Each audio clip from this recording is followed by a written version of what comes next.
Olá, queridos, olá a todos, olá aos não todos. É um prazer imenso poder estar aqui mais uma vez com vocês. Eu sou Jairo Carioca, sou psicanalista e estou aqui para falar sobre um tema bastante pertinente, a qual eu já queria falar há algum tempo, e chegou o momento de nós debatermos sobre isso, né? Eu vou falar sobre a formação de um psicanalista sobre dois pontos de discurso: a abstinência clínica e a neutralidade do psicanalista. Quanto à formação do analista, exatamente por essa não ser regulamentada, nós temos no Brasil muitas formações bastante adequadas.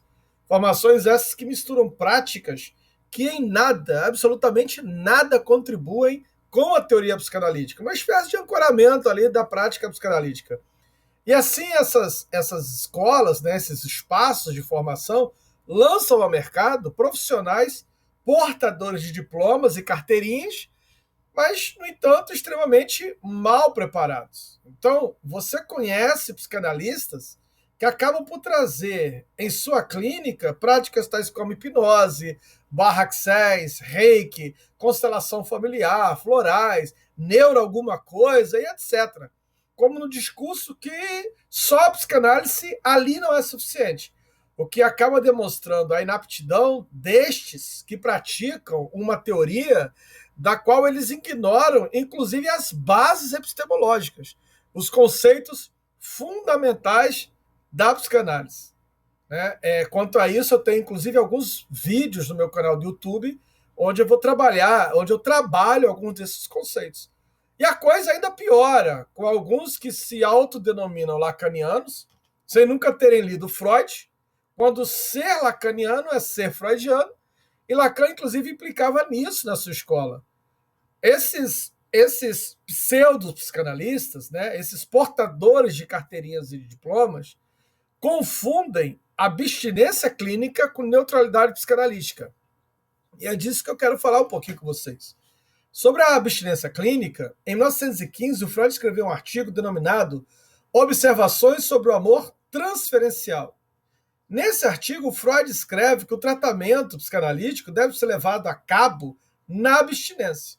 Lá no verbete do vocabulário de psicanálise de Laplanche e Potalis, a abstinência é descrito por eles como um princípio ou uma regra da prática analítica, segundo a qual o tratamento analítico deve ser conduzido de tal maneira que o analisante encontre o menos possível de satisfações substitutivas para os seus sintomas.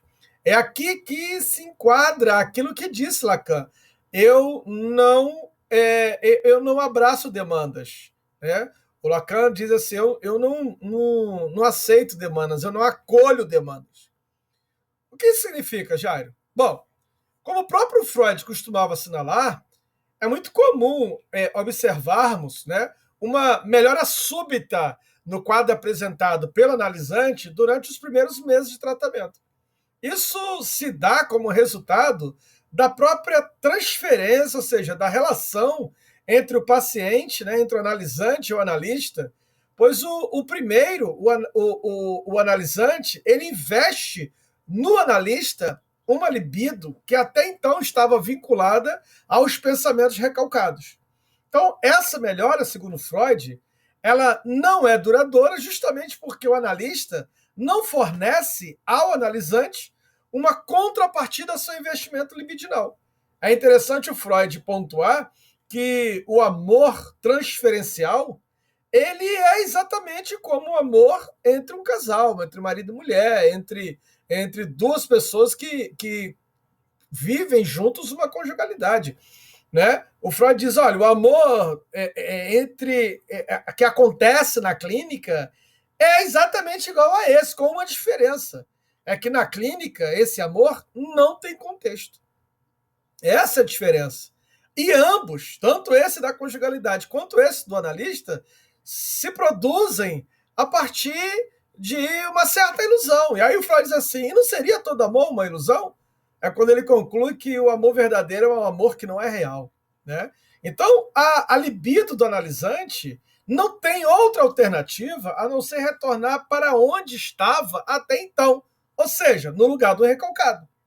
Então, essa nova frustração amorosa que o analisante vai sofrer, exatamente porque o analista não dá a esse amor um contexto, vai produzir uma nova neurose. Só que dessa vez essa neurose estará ligada à pessoa do analista. E aí o Freud vai dizer que a condição sine qua non para que o recalcado possa ser reavaliado pelo indivíduo na análise é exatamente isso que o Freud vai chamar de abstinência de satisfações amorosas. Do contrário, isto é, se o indivíduo dirige uma demanda de ser amado ao analista e o analista aceita, acolhe essa demanda, a ligação então amorosa entre o analisante e o analista vai tomar o lugar da neurose, impedindo inclusive a continuidade do tratamento. É por essa razão que, do ponto de vista freudiano, é preciso recusar a demanda de amor do analisante. É por isso que o Lacan vai dizer: eu não acolho demandas. Porque na não acolhida da demanda, o que se tem estabelecido é a falta. E aí você tem o desejo. Então é preciso manter o analisante num estado de insatisfação suficientemente bom para que o recalcado permaneça se manifestando e possa se tornar, então, objeto da consciência. Então, esse é aqui que, ao ler Freud, o Lacan vai reafirmar: eu não acolho demandas. Porque no acolhimento da demanda, né, o recalcado não se manifesta. Né? Então, o desejo fica ali escondido. E o desejo é desejo da falta. Então, eu não sei. Está tudo mascarado. Então, o não acolhimento da demanda é a negação que o analisante faz a esse amor que oferece o analista. O analisante, desculpa. É a negação que o analista faz a esse amor que se oferece a partir do analisante. Já o discurso da neutralidade é um outro discurso que gera um sem número de desentendimentos. Né? Em suas recomendações aos psicanalistas que exerceram a psicanálise, o Freud escreveu o seguinte: que o psicanalista deva ser opaco a seus pacientes e, como um espelho, não lhe mostrar nada exceto o que lhe é mostrado. A neutralidade diz respeito à imparcialidade, ou seja, o analista deve aceitar o seu paciente pelo que ele é, sem interferir nisso que ele é, sem um olhar moral. O Freud, quando escreve sobre a questão da moral social, o Freud fala exatamente sobre isso. Então, não investindo um olhar de moral sobre o sujeito, mas respeitando, mas aceitando o sujeito pelo que ele é. Só que isso no Brasil é complexo. Você vai ter hoje no Brasil psicanalistas oferecendo cura gay. Olha como é que isso é complexo. A não aceitação daquilo que o sujeito é. Né? Então, assim, por que isso é complexo no Brasil, Jário? Porque a psicanálise aqui, ela chega, né? Ela é atravessada por um fator que vai extremamente influenciá-la, que é a questão do momento do golpe que instaurou no Brasil a ditadura militar em 1964. Então, antes da ditadura militar, a psicanálise já havia chegado no Brasil, né? O movimento psicanalítico contava com 4 sociedades e seus respectivos institutos de formação, reconhecidos inclusive pela Associação Psicanalítica Internacional, a IPA, estabelecida em 3 capitais: São Paulo, Rio de Janeiro e Porto Alegre. Cada qual, né, atravessada por um processo particular de institucionalização e com características diferenciadas. Então, apoiadas na noção de neutralidade, quando surge a ditadura militar, né, dessa questão de primazia da realidade interna em detrimento da realidade externa, em investimento no aqui e agora do cetim, esses psicanalistas dessas escolas optam por um esvaziamento da psicanálise no espaço da política. Ou seja, eles simplesmente escolhem não se envolver. Então, estes psicanalistas não fazem essa escolha mediante um ganho. Né? O que estava acontecendo ali nesse período? O que aconteceu nesse período? O que aconteceu é que houve um certo deslocamento da escuta analítica que até então tinha no Brasil uma certa tradição de clínica social, para uma nova clientela de alto poder aquisitivo, originária de uma burguesia esclarecida, das camadas médias em ascensão, ávidas de tratamento psicoterapêutico. E aí, o resultado disso são psicanalistas que enriquecem nesse processo de deslocamento. Ficam ricos. Uma das raras exceções nesse período foi a experiência desenvolvida nas proximidades da favela dos Cabritos, no Rio de Janeiro, que, fundada em 1973 por 14 psicanalistas, né, por um grupo liderado por Katrin Kemper, atendia principalmente uma população de classe média baixa. Há 14 psicanalistas. Todos os outros se voltaram para a burguesia. Então, esse contexto bem imbricado, né, privilegia exatamente o capitalismo, o quadro pecuniário. A psicanálise se torna, assim, né, também para a geração de analistas que chegavam ao mercado, uma carreira bastante promissora. Né? E quando você vai ver psicanalistas do Jornal do Brasil, psicanalistas assinando de colunas no Jornal Globo, psicanalistas falando nas rádios, psicanalistas falando na televisão, ou seja, o psicanalista se tornou uma figura glamourosa, se tornou um lugar, né, o lugar de ser psicanalista, um lugar desejante, para, inclusive, uma carreira promissória, tanto pela possibilidade destes se inscreverem numa filiação internacional, que era a IPA, né, a associação até então a única que estava aqui no Brasil, a Associação Psicanalítica Internacional, quando de poder contar com uma clientela disposta a pagar para deitar-se no divã desses analistas, principalmente ser analisado pelos chamados barões da psicanálise, né, alguns passando, inclusive, a cobrar seus honorários em dólares.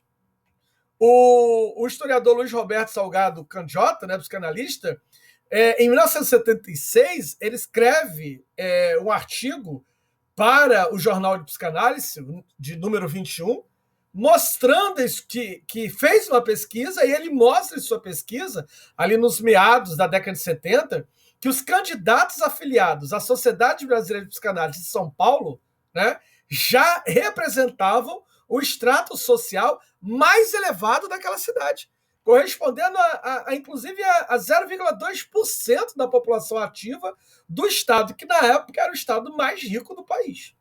Então, veja bem, né, que, particularmente em São Paulo, essa nova geração era totalmente desinteressada da temática da loucura, né, e privilegiava, então, uma clínica privada destinada a neuróticos, consolidando, assim, a imagem que ainda hoje repercute no imaginário social. O do psicanalista como um sujeito glamouroso, né? E a psicanálise como uma clínica para ricos. Ainda hoje é comum você ouvir em alguns lugares, quando você diz eu faço psicanálise, as pessoas dizerem assim, poxa, uma pena que eu não posso pagar. Ou alguém fazer o seguinte comentário, a psicanálise é para poucos. Infelizmente, ainda hoje no Brasil, nós temos aí os psicanalistas. Eu conversei uma vez com um psicanalista que ele disse para mim, olha, eu moro caro, eu visto caro, eu como caro, por isso eu cobro caro. E um outro que justificou o valor que ele cobrava, quase R$2.000 por sessão, dizendo o seguinte, olha, eu estudei e paguei muito caro pela formação, então eu preciso compensar isso, só que o sujeito já está há 30 anos como psicanalista. Se ele não compensou o investimento dele, não vai compensar nunca. Então, assim, é um lugar de glamourosidade, de elitismo, sabe? Uma psicanálise extremamente marcada pela branquitude, uma psicanálise que passa ao largo dos problemas da maioria do Brasil. Gente, nós estamos falando aqui da década de 1970, né? Nós estamos falando aqui da década de 1980, ou seja, nós estamos falando aqui de um período de 20 anos de ditadura, onde diversas mazelas atravessaram o Brasil. E esses psicanalistas passavam-se ao largo. Então, isso fortaleceu uma ideia de desejo em ser psicanalista, em portar um certo diploma, uma certa carteirinha, né, que coloca o sujeito neste lugar glamorizado, elitizado e para poucos. Eu me lembro quando eu iniciei minha formação, isso lá em 2002, que uma das falas de um dos transmissores, né, de um dos dos psicanalistas que ali estava transmitindo no seminário, eles diziam assim, olha, minha clínica está bombando, eu tenho gente saindo pela janela, minha agenda está lotada. E as pessoas estavam ali, então, fazendo aquela formação. Na época eu fazia essa formação na Zona Sul, porque era o único lugar, eu que sou de Baixada Fluminense, eu que sou proletário, eu que sou marcado, tenho como marcador social a negritude, eu tenho como marcador social o ser nordestino, me deslocava de Nova Iguaçu, o município da Baixada Fluminense, para ir para a Zona Sul. Naquela época que não tinha a mobilidade, era muito difícil, muito precária ainda, tinha que encarar quase, às vezes, 2, 3 horas de translado para chegar num lugar que me obrigava a ter uma análise pessoal 3 vezes por semana, fazer esse deslocamento 3 vezes por semana, porque naquela época também nem se pensava em psicanálise online, né? Até porque a internet ainda era muito difícil em alguns lugares do Brasil. E porque também os psicanalistas, em sua maioria, os grandes nomes, demonizavam, né, a possibilidade de uma psicanálise online. E não vou mentir para vocês, se não fosse o advento da pandemia, se não fosse a Covid-19, talvez ainda hoje, muitos desses psicanalistas que hoje estão nas redes sociais, muitos desses psicanalistas que hoje oferecem os seus serviços através do atendimento online, talvez esses analistas ainda estariam negando este lugar. Inclusive, alguns desses chegaram a escrever livros, dizendo que a condição sine qua non para uma análise era a presença física de um analista e de um analisante, né? Ao contrário daquilo que se evidenciou na pandemia, que, sim, é a condição sine qua non para ver uma análise, a presença do analista e do analisante. Mas se a análise acontece dentro do campo do simbólico, então é claro que essa presença é uma presença psíquica. Se a análise acontece dentro do campo do psíquico, então a análise também é psíquica, a presença também é psíquica. O analista não deixa de estar presente porque a análise é online. O analisante não deixa de ser ouvido não deixa de ter escuta naquilo que fala porque a análise é online. Mas isso era um problema sério naquela época. Então, tudo isso era ignorado. Isso fazia parte do sacrifício, né? Esse deslocamento. A grande maioria dos analistas, dos psicanalistas, moravam na Zona Sul. A maioria ia a pé para a formação. Eu tinha que me deslocar, porque não havia sequer a ideia de formação psicanalística na Baixada Fluminense. Hoje eu tenho orgulho de pertencer ao Fórum do Campo Lacaniano em Nova Iguaçu. Mas naquela época não havia ainda esse movimento. Né? E isso acabou gerando um certo desejo. Porque quando você tem uma demanda, quando você tem um glamour, as pessoas querem esse lugar da glamourosidade. As pessoas querem esse lugar. E aí, somada à dificuldade da entrada dos menos favorecidos socialmente nesses lugares de formação, não havia. O único negro que tinha, na época, na sociedade onde eu iniciei o meu processo de formação, era um francês. Era o único negro que tinha. Era um francês. Isso eu estou falando aqui no Brasil. O único negro era um francês. Todos os outros eram brancos. Então, havia uma certa negação para essas pessoas. Né? Primeiro, porque esses processos de formação realmente custavam muito caro. Né? Somado àquilo que se pagava para estar no seminário, ainda somava isso às 3, 4, 5 sessões semanais. Alguns lugares cobravam exigiam que você tivesse 4. Onde eu fiz, exigia 3 encontros semanais, onde você cobrava um valor vultoso para. Né? Então eu tinha que complementar a renda para poder conseguir, para poder sustentar esse desejo. Então veja que, por conta disso, surgiram as formações populares, cobrando valores acessíveis e oferecendo uma psicanálise de diploma. Então, quando eu vejo hoje as sociedades psicanalíticas criticando esses lugares, esses cursinhos, né, que oferecem essa psicanálise de diploma, eu tenho que dizer, olha, mas eles só existem por causa de vocês. Vocês encerraram, vocês dificultaram o processo e, ao mesmo tempo, geraram uma demanda de desejo. Né? Então, veja bem que somente há pouco tempo é que uma sociedade psicanalítica do Rio de Janeiro criou um modelo de cotas, aceitando, assim, uma população com uma condição financeira menor e negra, Gente, a gente está falando de algo que aconteceu agora, em 2021, entende? Então, assim, eu participei o ano passado de um evento online sobre decolonialidade e psicanálise numa universidade do Brasil, não vou dizer qual estado, numa universidade do Brasil, onde todos que estavam ali transmitindo o seminário eram brancos. Então, veja que de fato tem um olhar ainda muito precário na psicanálise. Entende? Ainda tem esse lugar. Então, a psicanálise no Brasil, ligado ao capital, ao lugar da riqueza, ela acaba não sendo identificada pelos militares como uma prática subversiva ou revolucionária. Como foi o caso, inclusive, na Argentina, onde diversos argentinos psicanalistas ligados à esquerda se viram obrigadas a tomar o caminho do exílio a partir de 1976. A prática psicanalítica vai ser proibida na Argentina.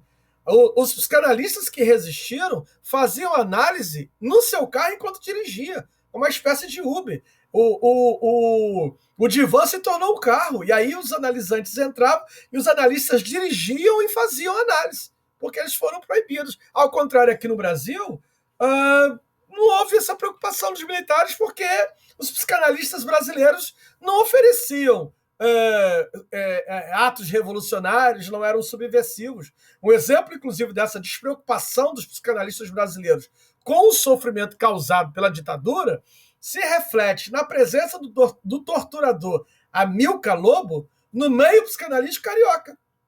Médico do 1º Batalhão de Polícia do Exército, né, entre 1970 e 74, o Lobo trabalhava no Departamento de Operações e Informações, que é o Centro de Operações de Defesa Interna, conhecido como DOICOD, ao mesmo tempo em que fazia sua formação na Sociedade Psicanalítica do Rio de Janeiro, sendo analisado pelo analista de data e grande expoente desse grupo, que era o Leão Cabernet. E aí, em 1973, ele vai ser denunciado nas instâncias locais e internacionais da Associação Psicanalítica Internacional, assim como em outras instituições psicanalíticas na Europa. Essas instituições exigiram do Brasil, da Sociedade Brasileira de Psicanálise, explicações, e aí ele vai ser defendido com veemência pelo seu analista, o Leão Cabernet, assim como por representante das instituições envolvidas no processo. De acordo com a historiadora Nádia Maria Ferreira Sério, na sua tese de doutorado, né, em História, que leva o título Reconstruindo Farrapos, a trajetória histórica da Sociedade Psicanalítica do Rio de Janeiro, instituição e poder, né, tese essa defendida na Universidade Federal Fluminense, né, um destes psicanalistas foi o próprio Zimmermann, onde, para ele, estas acusações eram falsas, destituídas de qualquer fundamento, ou ainda, né, fruto de boatos infindados, o caso não passando de calúnias, rumores destinados a destruir uma instituição que cresce e se desenvolve. E nós estamos falando de um dos maiores nomes da psicanálise, né, que era exatamente o Cabernet e o Zimmermann. Eu mesmo tenho alguns livros aqui na minha estante do Zimmermann. Então, veja que, por consequência, vai se instaurar o silêncio sobre o caso, ao mesmo tempo que a denunciante, que é a analista Helena Bergman Viana, passa a ser perseguida internamente e pela repressão militar. Amilcar Lobo permanece sendo o único caso sabido de adesão de um analista à repressão, né, aqui no Rio de Janeiro. Mas em São Paulo você tem denúncias também feitas pelo Hélio Pellegrino, você tem denúncias feitas pelo Eduardo Mascarenhas, né? O próprio Eduardo Mascarenhas e o Hélio Pellegrino vão ser expulsos da Sociedade Psicanalítica de São Paulo por defenderem uma posição contrária àqueles da sociedade em relação à questão da entrada de analisantes homossexuais e a possibilidade destes se tornarem analistas. Os dois se mantiveram contrárias à grande maioria, que dizia que homossexual não podia ser analista. E o Eduardo Mascarenhas e o Hélio Pellegrino vão defender que sim, que isso não havia impasse nenhum, porque o próprio Freud já havia pontuado isso, que não havia impasse nenhum. Então, veja como a própria psicanálise, a história da psicanálise do Brasil vai se desenrolando, né? Que tipo de colaboração a psicanálise, que tem como pressuposto o livre exercício da palavra, né, pode oferecer a esses governos ditatoriais que exatamente fazia o contrário, impunha o silêncio, o medo e o terror. Veja a música do Chico Buarque de Holanda. Pai, afasta de mim esse cálice. Então, o que, a psicanálise tem para oferecer a quem oferece o silêncio, a quem oferece o terror, a quem coloca 100 anos de silêncio, a quem impõe 100 anos de silêncio.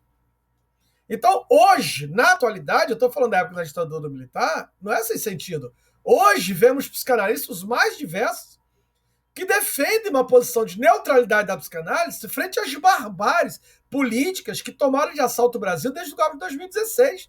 Eu mesmo estou sempre me posicionando nas redes sociais e não sem algumas vezes fui interpelado por psicanalistas, né? Por amigos psicanalistas que eu estava fazendo era errado, que isso era psicanálise, que a psicanálise é neutra, né? Frente a essas barbáries políticas que hoje acontecem no Brasil, né? Na pessoa daquele que hoje ocupa a presidência da República e aí uma cadeia de diversos outros, né? Como você tem um deputado que viaja para a Ucrânia, um país que está em guerra, e ao retornar diz que, olha, as mulheres lá eram mulheres fáceis, né? Faz uma fala pautada numa misoginia, pautada no sexismo, dentro de uma cultura de estupro, de um presidente que confunde o estupro com o desejo. E aí se vira para uma pessoa que também é mulher, parlamentar, e diz, olha, você não é estuprado porque você é feia. Ou seja, que confunde, né, o estupro com o campo do desejo. Né? De um outro que consegue ser eleito porque desrespeita a memória de uma vereadora assassinada no Rio de Janeiro no cumprimento do seu mandato parlamentar. E vai lá e quebra a placa, feita homenagem, por conta disso ele é eleito. Quer dizer, e cadê a psicanálise? Cadê os psicanalistas? Cadê os psicanalistas que não se posicionam em um país que a cada 4 minutos uma mulher é estuprada? Cadê os países que não se posicionam, os psicanalistas não se posicionam em um país que a cada 3 minutos um negro é assassinado?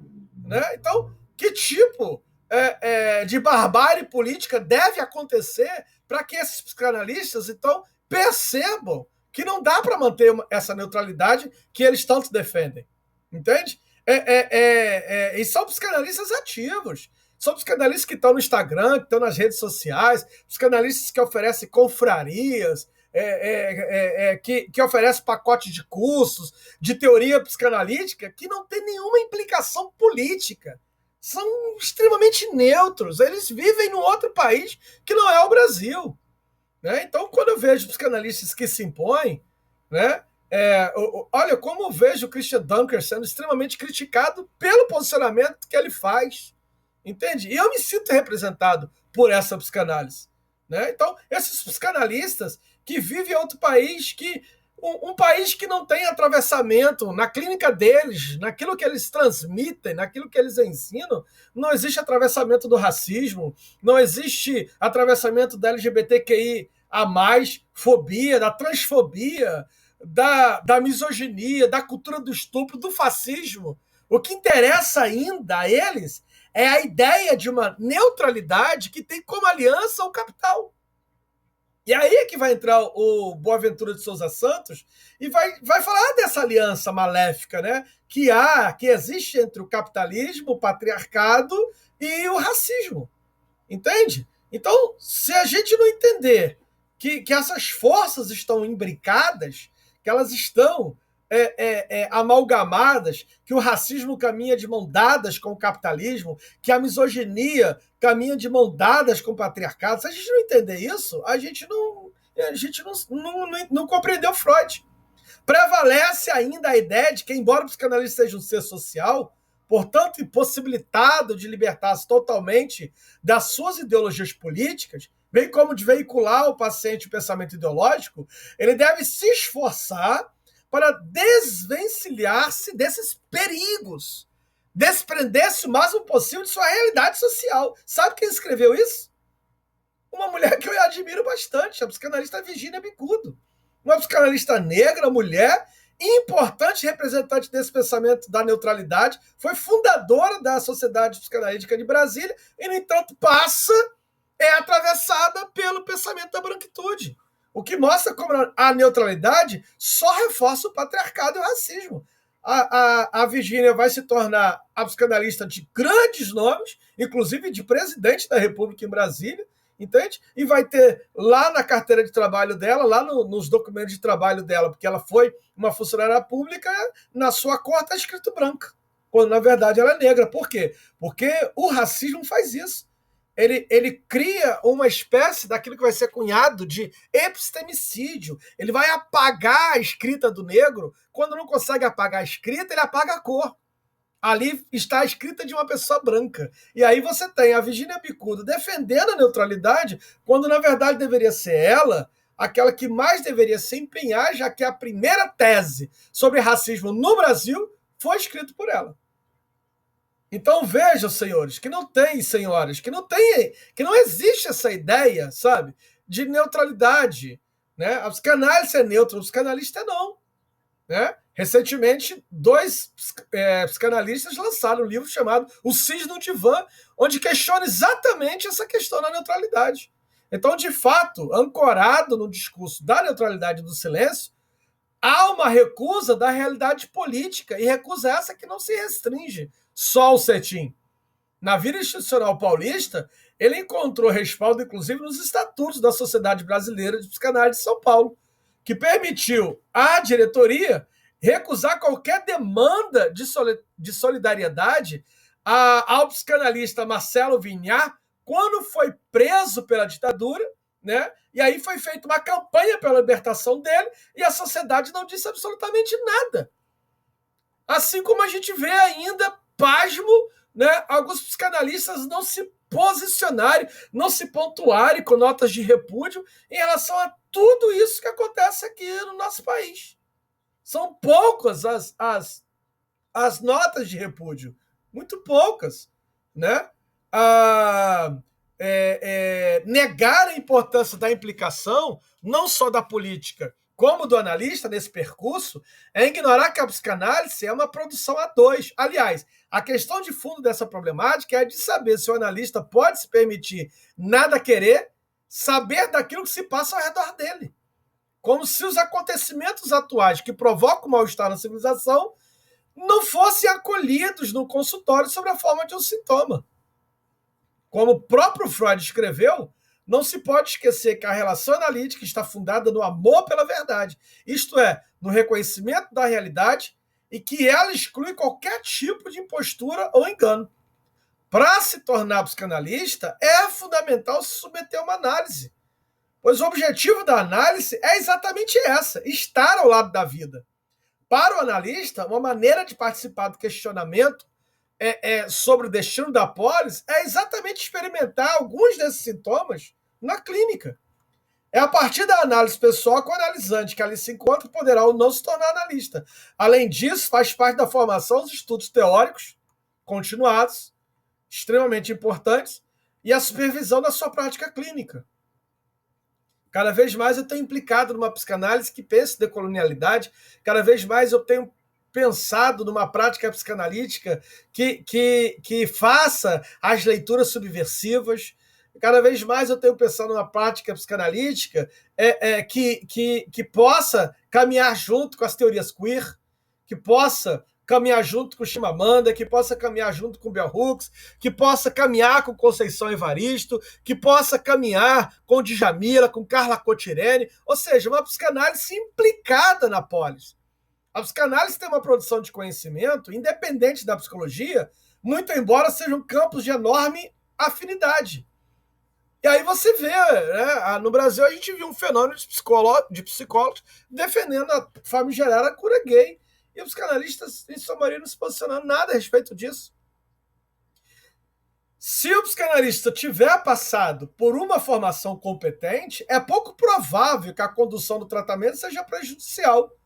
E é preciso entender aqui que prejudicial ao tratamento é a conduta profissional que se dá clinicamente exatamente por um viés moralista. E que, por isso, subjuga o desejo do sujeito. Recentemente, nós vimos aí um promotor público defender a ideia de que a mulher, por ser casada, deve ao seu marido paga do casamento, né? Ou seja, ele defendia a ideia de que não existe estupro dentro de um casamento. Já que a mulher é casada, ela deve isso ao marido. Quer dizer, isso é uma leitura moral, né? É difícil a gente trazer certos debates no Brasil, como o debate do aborto, que faz parte de políticas públicas femininas, quando você tem um conservadorismo que tomou de assalto o Ministério dos Direitos Humanos, que acrescentou a palavra lá família. Quer dizer, que eu nem sei o que família já está dizendo ali que não é, os direitos humanos não é para qualquer pessoa, é só para aqueles que se enquadram no sistema branquicista de família. Num país onde a maior parte das mulheres, em sua maior parte, são negras e constituem famílias monoparentais. Então, nem são conhecidas, né? A proposta da ministra dos Direitos Humanos para a gravidez precoce, né, nos adolescentes, é a abstinência sexual. A proposta dela, como contenção do estupro, é as mulheres usarem calcinha. Então, veja o absurdo a que chegamos. E, mais uma vez, o silenciamento da maioria dos psicanalistas. Entende? Então, de Freud a Lacan, a posição principal do psicanalista é clara. Ele não trabalha para qualquer norma, seja social ou sexual. O psicanalista não trabalha para normas porque ele não é censor, não se dedica à análise, ele se dedica à análise dos sintomas dos quais sofrem seus sujeitos e que estes querem elucidar, né? Quando dizem que a gente não produz, o Jair é comunista, o Jair é esquerdista, o Jair é isso, que essa galera adora adjetivar, né? Esquece que nós trazemos críticas a todos os espaços, né? No governo Lula, eu fui extremamente ativo dentro de políticas públicas voltadas para as toxicomanias, e nós criticávamos muito o modelo que o governo trouxe para o Brasil, porque era um governo de enfrentamento às drogas. E nós não entendemos a clínica das toxicomanias como lugar de enfrentamento às drogas, né? O problema não é a droga. O problema é o desejo do sujeito tamponado, como ele se posiciona frente à droga.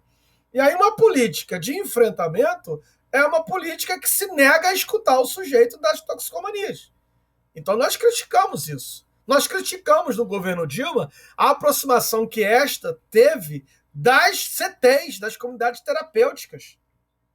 Inclusive com o projeto Crack é Possível Vencer, onde ela destinou uma fatia muito gorda, né, de verbas para as CTs. Nós questionamos isso, já que as próprias CTs, as comunidades terapêuticas, elas são recomendadas pela Organização Mundial de Saúde como último recurso, e não como primeiro recurso. E ela foi colocada no governo Dilma como primeiro recurso, e não era isso. Entende? E a maioria dessas CTs, absolutamente, uma grande maioria delas, regidas por espaços religiosos. Entende? Católicos, evangélicos, conservadores, né? Eu fui coordenador de um espaço, nessa época eu fui coordenador do CARE-AD de Campo Grande, Centro de Acolhimento Regionalizado de Álcool e Outras Drogas, fui subcoordenador por 8 anos desse espaço, que respondia ao governo do estado, à Secretaria de Prevenção à Dependência Química, e nós pontuamos ali muitas brigas. Eu me lembro que uma das reuniões o secretário virou para mim e falou assim: Jair, mas você é muito subversivo. Eu falei: sim, eu sou psicanalista. Porque nós compramos briga em relação à proibição do uso do cigarro dentro do espaço, né? E eu fui exatamente o contrário a essa proibição. Poxa, a gente era um lugar de internação. Você tira o sujeito do seu ambiente, da sua moradia, tira o sujeito, e ainda tira a droga do sujeito que estabelece para ele um certo prazer, e ainda tira o cigarro. Falei, gente, acho que o tabagismo é um outro tratamento num outro momento, não é esse agora. E aí nós criamos um espaço, um fumódromo, dentro do nosso espaço, e a gente foi criticado bastante por isso. Eu fui o primeiro centro de acolhimento a acolher a comunidade LGBTQIA+. Nós éramos um espaço misto, então era espaço para 60 pessoas, acolhido no processo de 15, 45, no máximo 60 dias, né? Então era internação pequena. Eu fui totalmente contrário às internações compulsórias, que foi instituído na época pelo prefeito Eduardo Paes, Recebemos, inclusive, eu recebi uma leva, uma época de ônibus, trazendo a famosa higienização das ruas, trazendo essas pessoas. Eu deixei bem claro, olha, elas vão entrar, eu vou dar banho nelas, né? Vou aconselhar, vou dar banho nelas, vou oferecer a janta para elas, vou pedir para elas dormirem. Amanhã, quando acordarem, eu vou oferecer café e vou explicar o projeto para elas e dizer, olha, quem não quiser ficar, a porta está aberta, pode sair, porque nós não somos um lugar de internação compulsória. Nós somos um espaço de acolhimento pautado na redução de danos. Né? Então, essas brigas todas eu tive, enquanto subcoordenador. Né? Muitas vezes comprando briga com a própria coordenação. Né? E eu vi isso no meu coordenador, você é muito subversivo. Então enquanto psicanalista, eu tinha que me pontuar em relação a não ter um espaço que pudesse acolher uma pessoa transexual, a não ter um espaço que pudesse acolher um sujeito que vem da comunidade LGBT no projeto que só acolhia homens ou mulheres. E como é que fica esse corpo? Que não se enquadra aqui, nem se enquadra ali. Então, a gente precisava criar esses modelos de acolhimento, a gente precisou pensar tudo isso, e você não pensa nisso sem uma certa briga, sem uma certa luta, sem uma certa resistência, né, a um espaço cis heteronormatizado. Então, é para isso que está o psicanalista, entende? Para ser o sujeito que entende que essa é a nossa função, lutar pela vida, entende? Sujeitos, essa é a função. Nós nos dedicamos à análise dos sintomas dos quais sofrem esses sujeitos, né? Esses que querem elucidar. Então, as escolas de psicanálise dos fóruns do campo lacaniano, que hoje eu faço parte, acreditam nessa postura de implicação do analista na polis. Hoje eu também componho o coletivo Psicanalistas Unidos pela Democracia, né? Que é um coletivo de psicanalistas que reúne diversos psicanalistas no Rio de Janeiro e hoje também de outros estados, que acreditam naquilo que escreveu Antônio Gramsci. Odeio os indiferentes, pois viver significa tomar partido. Não podem existir os apenas homens, estranhos à cidade. Quem verdadeiramente vive não pode deixar de ser cidadão, de ser partidário. Indiferença é abulia, é parasitismo, é covardia. Indiferença não é vida. Por isso, eu odeio os indiferentes. O psicanalista só se autoriza de si mesmo. Isso não significa dizer que qualquer um, em qualquer ponto, possa se autorizar. Fazer parte de uma escola que leva a sério a formação psicanalítica e concebe a análise como finita, nos remete ao inconsciente real e a essa prática do dizer. Como devemos, como podemos incluir isso na nossa prática clínica? Fica aqui a minha pergunta para cada um de vocês. Muito obrigado por me acompanharem.